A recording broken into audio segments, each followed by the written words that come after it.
E eles passavam por um momento difícil, saíram cedo de casa para ir para a igreja, e assim que eles estavam terminando o trabalho, fechando a empresa, a igreja, estava ele, sua esposa e seu filho de 11 anos. A esposa vira para o pastor, seu marido, e diz: não temos nada o que comer em casa. E você disse que esse Deus que a gente serve, assim que a gente voltasse para o almoço, nós teríamos nosso frango com macarrão, que a gente sempre tem, todo domingo. E aí vira para o menino e fala: olha, o seu pai disse que você vai ser um pregador. Agora eu quero saber como vai ficar a moral de Deus e como você vai confiar em ser um pregador, dizendo o quê? Que Deus abandona a gente? Eu acho que nesse momento Deus deveria estar com vergonha de nós, porque nós viemos aqui servi-lo, mas vamos chegar em casa e não vai ter nada para comer. O menino fica assustado com aquela colocação da mãe. O pastor, o marido, silencia e vão para casa. Chegando em casa, eles entram e o pai vai direto para a cozinha. O pai começa a mexer em algumas coisas e o menino, já com muita fome, porque já não comeram de manhã, escuta barulho de prato, de garfo, montando uma mesa. E ele pergunta: ué, vai ter ou não vai ter comida? E nessa hora o menino já estava confuso, né? E aí, passa um pouco, o pai chama: vamos, está na hora do almoço. E a mulher: comer o quê? Está na hora do almoço. Cheguem na mesa. E eles tinham sempre um hábito de louvar e agradecer antes das refeições. Então, ele começa a orar, vira para cima com as mãos e diz: Senhor, eis aqui o teu servo. Todo domingo, em casa, tem louvor, tem macarrão com frango. Mas hoje, Senhor, pelo jeito, nós teremos só louvor, mas mesmo assim, Senhor, nós te louvaremos e te agradeceremos. E quando ele faz essa prece e ele começa a louvar, cantar, a campainha da casa começa a tocar. Toca, toca, toca, o menino vai atender. Uma pessoa fala: aqui que mora o pastor da igrejinha? Fala: olha, eu não sou evangélico, não acredito nessas coisas, mas tem uma voz que está dentro da minha cabeça, me incomodando de uma forma absurda que eu tive que, senão eu ia enlouquecer. E eu estava no supermercado, e essa voz dizia: compre e leve a comida para aquele pastor. E eu não sabia o que fazer, e aquilo começou a me incomodar, ao ponto de eu ter que fazer o que eu estou fazendo. Comecei a comprar uma cesta básica, mas essa voz insistia e dizia: leve algo pronto, porque eles já estão à mesa. E o menino olhando aquilo, escutando aquela história, os pais chegam. E aí ele diz: olha, eu até comprei a cesta, mas aquela voz me incomodava tanto que eu precisei comprar algo pronto para vocês. E eu sinto muito, porque lá não tinha muita opção, e a única coisa que tinha era macarrão com frango. E diz que aquele pastor então ajoelha e chora e agradece. E o menino, impactado, se transforma depois em pastor, como pai, um pregador da palavra. Essa é uma história real. E aí eu pergunto: quando a gente olha esse tipo de história, pode parecer um pouco distante de nós. Alguns de nós podem já ter vivido coisas assim, outros não. E nós, durante a vida vai percorrendo e a gente vai buscando, querendo milagres, querendo que Deus faça por nós. Me lembro de uma história muito parecida com essa, quando o Chico servia uns desabrigados embaixo da ponte, levava comida para eles todo final de semana, mas um certo dia não tinha comida. Chico foi para lá e orou e foi. Chegou lá, o povo: cadê a comida, Chico? Está chegando, calma que está chegando. E ele não sabia como, mas a comida chegou. De repente encosta um caminhão lá e distribui a comida. Existem diversos tipos de milagres na nossa vida. E eu queria relatar um que aconteceu conosco, eu e minha esposa. Estávamos dentro da piscina, tomando banho de piscina. O nosso padrasto lavando a piscina em volta com aquela máquina de pressão. E ele não viu, puxou e o fio caiu dentro, bem na emenda, dentro da piscina. E nós não levamos choque. Só ao sair a gente levou um choque ao sair, mas não o suficiente para nos matar. Graças a Deus, um milagre. Mas esse é um milagre passivo. Agora existem os milagres ativos. Mas a gente vê o milagre como algo, talvez muitos de nós, como algo sobrenatural, algo que está inalcançável. Mas a visão espírita nos traz ao contrário. Diz para nós que os milagres, que nós demos esse nome, nada mais é do que uma lei ainda desconhecida. Mas a visão espírita vem descortinar o milagre em nossa vida. Ele vem trazer para nós que o fluido cósmico universal pode ser manipulado. E quando a gente consegue manipular o fluido cósmico, a gente consegue materializar milagres em nossa vida. Mas Jesus traz para nós a fé. Mas antes de chegar na fé, a ciência está provando hoje como funciona. Eu não vou me ater porque eu não sou cientista, mas eu vou deixar essa informação com vocês. Que descobriram o bóson de Higgs, que é o que dá matéria a tudo, que preenche todos os espaços, e que não existe nenhum espaço não preenchido. Não existe o nada. Então, o que a gente já conhece, que o Espiritismo traz para nós há 150 anos, falando sobre uma lei natural, que é o fluido cósmico universal. Ou seja, todos os elementos que existem é formado, e tudo que se materializa vem do fluido cósmico universal, só rearranjado de formas diferentes. Mas existem os milagres ativos e passivos, como esses que eu contei, ali no início. O ativo é aquele que você pede, que você vai em direção, que você materializa. E os milagres passivos, que talvez a gente viva todo santo dia e nem perceba. Mas para a gente fazer milagre, a gente precisa ter fé. Aí, o que o Espiritismo traz para nós sobre fé? Já que nós temos que entender pela razão para que a gente possa fazer conscientemente o milagre. Então, no capítulo 19, tem uma parte que diz o seguinte: a fé sincera e verdadeira é sempre calma. A fé sincera e verdadeira é sempre calma. Faculta a paciência que sabe esperar, porque quem tem fé de verdade e acredita que vai acontecer, não tem ansiedade, já sabe que vai acontecer. Para que eu vou ficar ansioso? Então, a fé verdadeira não é ansiosa, porque tendo o seu ponto de apoio na inteligência, ó a fé raciocinada, tendo o seu ponto de apoio na inteligência e na compreensão das coisas, tem a certeza de chegar ao objetivo visado.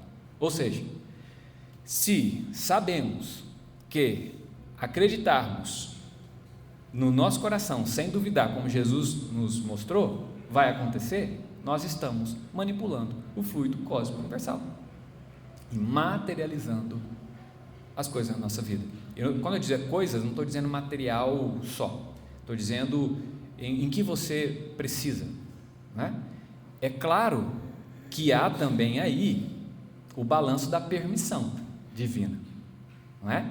Então, se você tiver permissão, você vai conseguir Se você assim tiver essa fé verdadeira que é sempre calma e que não é ansiosa.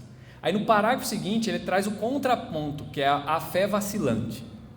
A fé vacilante sente a sua própria fraqueza.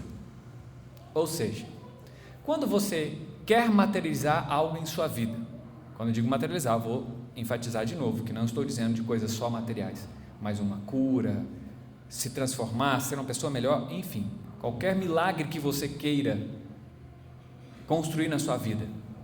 Então, a fé vacilante sente a própria fraqueza. Se a gente duvida um pouquinho, sentir ansiedade, estamos na fé vacilante. Já você começa a construir, a hora que você tem dúvida, você desconstruiu. Começa a construir, teve dúvida, desconstruiu. É assim. Por isso que muitas vezes a gente não avança, porque lá no fundo a gente duvida. E sabe o que? Nem sempre a gente duvida de Deus. Em muitos casos, na maioria deles, a gente duvida de nós mesmos. Será que eu vou conseguir? Será que eu serei merecedor? Então, aqui continua. Quando a estimula o interesse, torna-se furibunda. Eu não sabia o que era essa palavra. Furibunda. O que é isso? Furibunda é algo fúria, bravo, estresse, nervosismo. Então, quando você está com a sua fé vacilante e alguém confronta a sua fé, se a sua fé não é verdadeira ou não está firme o suficiente, você fica nervoso e você pode agir com ferocidade. Você pode agir com estresse, com ataque. Por isso que muitas vezes alguém, quando é confrontado em sua fé, fica nervoso, porque como ele não tem certeza no que ele acredita. E é interessante, isso aqui fez tanto sentido para mim, porque há pouco tempo eu fui questionado sobre a minha fé em Jesus. E sabe o que aconteceu? Eu fiquei nervoso. Aí eu olhei para isso, falei, cara, eu acho que eu não tenho a fé em Jesus, que eu acho que eu tenho. Quando eu tive cognição desse conhecimento, olha o poder do conhecimento, gente. Eu pensei, olha a oportunidade que eu estou tendo agora, preciso aumentar minha fé em Jesus, preciso melhorar o meu posicionamento com Jesus, porque se eu fui furibundo naquele momento que alguém atacou a minha fé em Jesus, quer dizer que a minha fé estava vacilante. Se me atacam a minha fé e eu não me incomodo, porque eu sei que já é, então eu estou com a fé verdadeira e sincera. Então essa ficha caiu para mim e me deu a oportunidade de agora olhar para a minha fé, porque a fé, ela pode estar em vários papéis da nossa vida. Na fé como pai, como esposo, como trabalhador, como os papéis que a gente ocupa na sociedade, a gente pode vacilar e alternar, né, as nossas fé no que a gente acredita, porque a fé é crer. Então isso está ligado com as nossas crenças. Porque Jesus diz para nós, né, se a gente tiver fé do tamanho de um grão de mostarda, a gente pode fazer o que a gente quiser. E olha que interessante que quando Jesus operava os seus milagres, os seus discípulos ficavam entusiasmados, falavam, meu Deus, como é que ele faz isso? E por fim, eles estavam também operando milagres.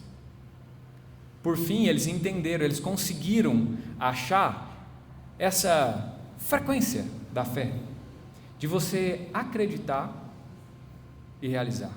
Eu tenho certeza que todos nós aqui, em algum grau, já transitamos na fé sincera e na fé vacilante. Muitos de nós tínhamos certeza de algo que a gente precisava fazer e fizemos, e deu certo. Você tinha certeza que aquele era o caminho, você simplesmente foi e funcionou. Sim ou não? Todos nós aqui, em algum grau, mas teve alguns momentos, ou na maioria deles, talvez, falando por mim, que a gente fala, será? Mas é e não é, eu vou ou não vou? Há uma indecisão. Enquanto essa indecisão toma conta de nós, a gente sofre pela ansiedade, a gente sofre pelo medo, e a gente não se sente seguro, e aí é a fé vacilante, né? Interessante, quando Jesus curava as pessoas, o que ele dizia? Ele não dizia assim, eu te curei. Ele dizia, a tua fé te curou. Quem ia em direção a Jesus buscar a cura com o coração cheio de certeza, já tinha a cura. Jesus só empurrou a bola para o gol.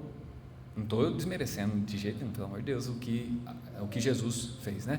Mas eu quis dizer, se a pessoa não acreditasse, não haveria cura. Tanto é que os leprosos que voltaram a ter os mesmos comportamentos que Jesus curou os 10, retomaram, né? Ou seja, saíram do caminho e tiveram a lepra de novo, ou seja, perdeu a frequência da cura. Então, quando a gente entra nessa frequência, a gente tem que se manter nela. Tem um estudo, se eu não me engano, ele está no livro do Poder do Subconsciente, que eu achei muito interessante, sobre placebos. Tinha uma pessoa que estava participando de um estudo sobre placebo, só que ele não sabia, direcionado à cura do câncer. E aí, nesse estudo, o pessoal disse para ele, olha, agora inventaram aqui um remédio que cura o câncer em pouco tempo e você vai ser um dos primeiros a experimentar. Experimentou o remédio, o cara acreditou no remédio, adivinha? Em poucos meses ele se curou do câncer. E aí, todo mundo entusiasmado com a pesquisa, deram a notícia para ele que ele estava participando de um estudo dos placebos. Ele ficou frustrado porque ele acreditou no remédio. E aí o que aconteceu? O câncer voltou e ele morreu em poucos dias. Olha o poder da fé. Enquanto ele estava com fé que ele tinha sido curado, ele se curou. Depois que ele desacreditou, que ele se frustrou, isso é uma história real, de um estudo. Então, muitas vezes, a bênção chega para nós, ela bate à nossa porta, ela chega, você olha, saboreia a bênção, mas ela vai embora. Por quê? Porque muitas vezes a gente não se sente merecedor da bênção. Por algum motivo, a gente acredita que aquilo não é para nós e ela vai embora. Muitos de nós paralisamos não porque a gente não é capaz. Muitos de nós paralisamos porque a gente não acredita em nós mesmos e não acreditamos que somos merecedores. Aí você energeticamente paralisa, né? Então, o Espiritismo traz para nós a fé raciocinada, que na minha visão, e é só na minha visão, é um caminho um pouco mais concreto para que a gente possa ir em direção à fé. Porque olha só, o que eu disse agora há pouco, com essa leitura ali da fé vacilante, eu descobri que a minha fé era vacilante em Jesus com esse conhecimento, porque talvez eu ia continuar achando que eu creio muito em Jesus, mas se não fosse esse conhecimento racional que me desse a oportunidade de dizer, não, quando você fica nervoso com alguém ataca a sua fé, você está na fé vacilante. Olha só, nunca tinha parado para pensar sobre isso. Agora eu tenho mais uma ferramenta, né, para olhar e entender quando é realmente que eu estou na fé sincera ou na fé vacilante. Então a fé raciocinada, ela analisa, ela compreende ela dialoga com a ciência, ela enfrenta a razão face a face. Aí Jesus traz, eu cantei até a música da agorinha, conhecereis a verdade e ela vos libertará. E essa verdade, eu falo muito sobre isso aqui, porque na minha visão, ela é tão grande, essa verdade, que a gente ainda não temos capacidade cognitiva de saber de toda ela. Então a gente vai por fragmentos e, na minha visão, e só na minha visão, eu não estou dizendo que isso é uma verdade absoluta, quanto mais a gente vai por conta própria e com muita sede para buscar essa verdade, talvez a gente consiga partes maiores dela do que na passividade. Quanto mais ativo a gente for, deixa eu contar uma coisa para vocês. Eu tenho preguiça de fazer palestra. Acho que a minha esposa é a primeira vez que vai ouvir isso. Eu tenho preguiça de fazer palestra. Eu tenho que ser honesto, Deus sabe disso. Mas eu não perco a oportunidade. Porque todas as vezes que alguém me dá a oportunidade de fazer uma palestra, eu estou na fé ativa, eu estou buscando por atividade. E foi os momentos que mais eu consegui acessar conhecimento por outros vieses que eu nunca tinha conseguido antes, como essa de Jesus que eu acabei de contar para vocês. Porque talvez se eu tivesse estudando, só lendo ali, eu poderia passar batido, mas como eu tenho que entender o conteúdo para repassar, onde aumenta a minha responsabilidade, eu ganho essa oportunidade. Alan, mas você tem preguiça de fazer palestra? Tenho que ser honesto, mas eu gosto. Não é uma loucura? É preguiça e gosta? Que doidura que é essa? E quero dizer, me chamem mais, para que eu possa fazer esse movimento com essa oportunidade. Então, por quê? Porque quando você vai ativamente buscando, você tem a oportunidade de montar o seu próprio quebra-cabeça. Porque cada um de nós tem um repertório. Eu sei de coisas que vocês não sabem, vocês sabem de coisas que eu não sei. E dentro do seu repertório, do seu universo, você vai desbloquear conhecimentos atrelados ao seu repertório. Por isso que, quanto mais repertório nós temos, mais fagulhas dessa verdade a gente vai conseguir desvendar, porque são níveis de entendimento. Talvez, se eu for aplicar essa palestra mais uma vez, ao voltar, ao revê-la, certamente eu vou conseguir acessar mais um nível de conhecimento. Por isso que ativamente a gente consegue acelerar o nosso processo de acesso à verdade. Mas agora tem uma coisa que, para que a gente tenha fé para alcançar os milagres, tem que ter. A gente precisa ser grato. Por quê? Porque se eu não exercer a gratidão, eu não consigo acessar a fé. E eu nunca tinha pensado por esse lado.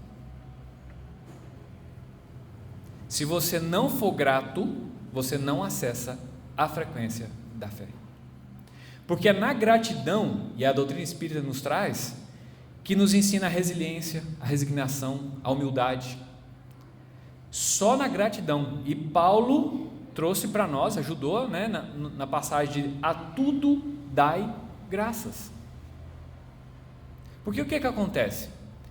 A nossa vida está indo normal, tudo tranquilo ali, num padrão, na rotina. De repente alguma coisa ruim acontece. Qual é a primeira reação que a gente tem? Meu Deus, nossa, um problema à frente. E aí a gente começa a pensar que aquilo é o fim. Aquilo começa a nos incomodar. Mas a pergunta é: o que tem depois do monte? Da fé que Jesus disse que a gente pode remover as montanhas, é dessa fé. Então, quando chega um problema em nossa vida, é uma montanha. O que tem atrás dela? Porque agora a gente só vê ela. Só que o que acontece? A gente começa a choramingar, reclamar. A palavra reclamar diz clamar 2 vezes. Ou seja, você entra no loop. Quando você começa a reclamar, aquela montanha fica maior. Quando você começa a reclamar, o problema aumenta. Agora imagina inverter essa polaridade. Pai, obrigado por essa oportunidade deste problema que o Senhor está me dando nesse momento. O que é que o Senhor tem para me ensinar? O que é que eu vou aprender? O que é que eu vou crescer após superar essa montanha? Então, sem a gratidão, não é possível acessar a fé. Como é que você acessa a fé, que é uma alta frequência, uma alta vibração, estando na reclamação, que é uma frequência baixa? São antagônicas. Então, o primeiro passo, na minha visão, com a oportunidade desse estudo, gratidão é o primeiro passo para acessar a fé. A tudo dai graças. Porque se não cai uma folha sem Deus, sem a permissão de Deus, não acontece nada na sua vida sem a permissão de Deus. Exatamente nada. Aí a gente tem que entender, se essa montanha que nos acomete agora, que nos paralisa, que é o próximo barreira da nossa vida, vem dos nossos comportamentos atuais, ou vem, de resgates aí de vidas passadas. Mas sabe o que importa isso? Nada.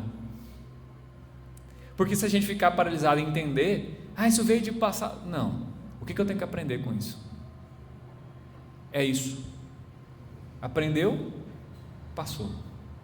Se tem algo na sua vida, na minha vida, que entrou em loop e você se vê várias vezes avançando e voltando e não sai do lugar, é porque você não aprendeu algo.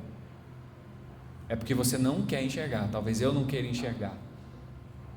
Porque se enxergar vai dar trabalho, porque tem algo em você que você vai precisar mudar, entendeu? E aí você vai ficar nesse loop infinito, sem sair do lugar. E aí muitos de nós entramos na frustração, e aí reclamamos, e o loop continua. Então, se a tudo dai graças, a gratidão é o primeiro passo para a gente acessar a fé, para assim materializar os milagres que a gente tem na nossa vida.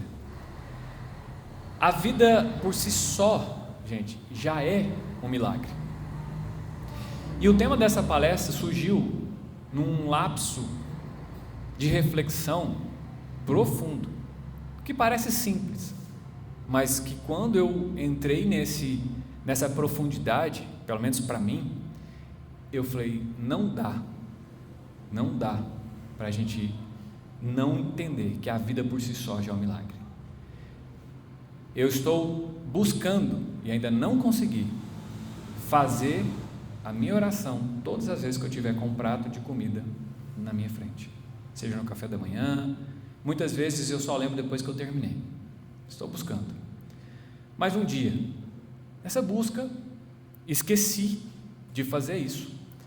E aí aquele prato ali, eu com a fome, na hora que eu cortei o bife, me veio uma pergunta na minha intuição: quantas pessoas foram necessárias para que esse bife estivesse no seu prato? Eu falei, mas eu nunca pensei nisso. E eu entrei nesse linha de raciocínio. Aí eu pensei, imagina a vaquinha lá no pasto. Ela precisou de um dono da fazenda, funcionários, veterinários que pudesse aplicar, cuidar, dar remédio nesse animal, né? Só que esse animal, por exemplo, que recebeu ração, recebeu esse remédio, o remédio precisou de ser feito por uma indústria.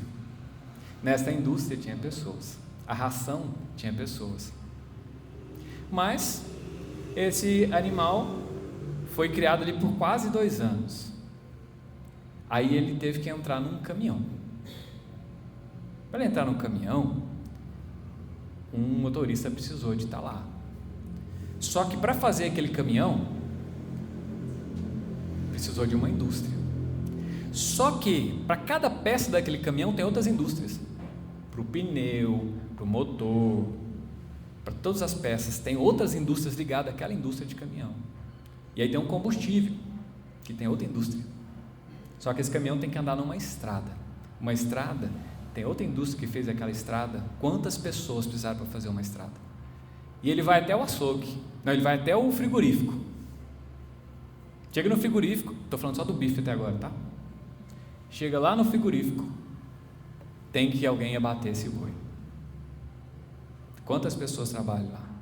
Que aí passa pelo abatimento, pela desossa, pelo não sei o que, tal, e aí ele vai para o açougue. Aí ele precisa de um caminhão de novo, ele precisa de tudo isso que a gente já falou.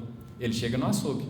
Lá no açougue tem os funcionários, o dono do açougue, o pessoal da limpeza. Só que é o seguinte, o açougue precisa ser construído.